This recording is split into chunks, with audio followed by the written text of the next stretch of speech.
Prezidentimiz tomonidan qayta ta'kidlanganidek, odamlar sudga oxirgi umid sifatida keladi. Agar inson suddan adolat topmasa, davlatga bo'lgan ishonch ham zaiflashadi.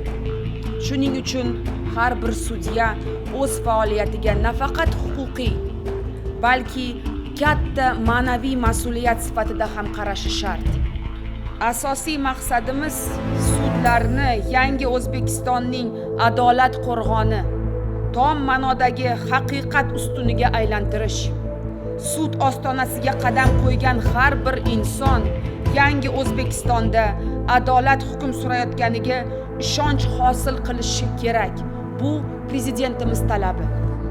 Bugun yig'ilishga men davlat rahbarining sizga bo'lgan umidi va ishonchini yetkazish, kelgusi faoliyatingizga yangi kuch va impuls berish uchun yuborilganman.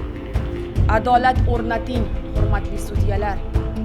Adolat mana bunday bo'ladi deb qat'iy qaror qabul qilishdan qo'rqmang.